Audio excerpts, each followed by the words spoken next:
One of the most common questions I hear from new clients is, how am I or how are we doing at this point in our lives? They want to be sure that they aren't falling behind their peers, or if they're ahead of some, they'd like to know that too. To help provide our clients with some financial benchmarks or milestones, we recently created a one-page guide to financial planning by the decades of life. To download your copy, click down below or go to the following URL. On today's video, I'd like to kick it off with a new series by discussing financial benchmarks for individuals in their 20s or 30s. Now, if you're not in this group, please do not click me into your virtual trash dumpster. First, you may know someone that could benefit from this information, and secondly, you may not have had time to address these plain concepts yet. I really enjoy talking about this topic with young adults. It is so important to get a good start financially. The small things you do today can have enormous benefits later on in life. The book, The Compound Effect, talks about creating small habits that have large benefits over time. I highly recommend it. Let's start with investing in yourself. This is huge. Brian Tracy says that for every $1 you invest in yourself, you will get a return of $30. That is a return of 3,000%.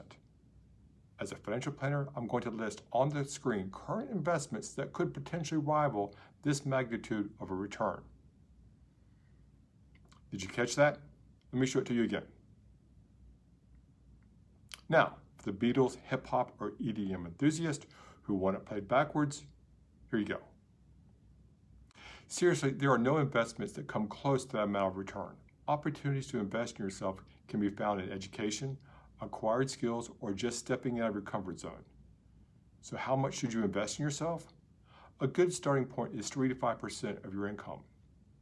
And how long should you invest in yourself? Well, for as long as you're alive, I would hope. This brings us to item 2, develop a budget. I once was told that you can't make it in this world relying on wages. You have to learn how to make money while you're asleep. That is by saving and investing. There are hundreds, maybe thousands of entertainers, sports figures, and the like that have made enormous amounts of money and yet went bankrupt. A well thought out budget is a great tool to avoid this misfortune. And once you have it, it can serve you well for many, many years.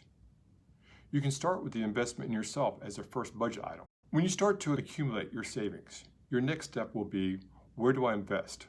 Well, if your employer offers a match of a 401k or other retirement plan, you should start there, at least with the amount that's needed to qualify. After all, it's free money or a free gift. Perhaps these questions might also help. Other than retirement, what are you saving for? How would you react if you invest in funds and the investment went down in value? Third, what are the obstacles that might keep you from reaching your goals? A few things that you should know before you start to invest are the Rule of 72, your marginal tax bracket, and the benefits of a Roth. If you want to familiarize with these concepts, go to the following URL. It is my wish that you will embrace this idea that the time is on your side and acquire the aforementioned skills and habits year over year.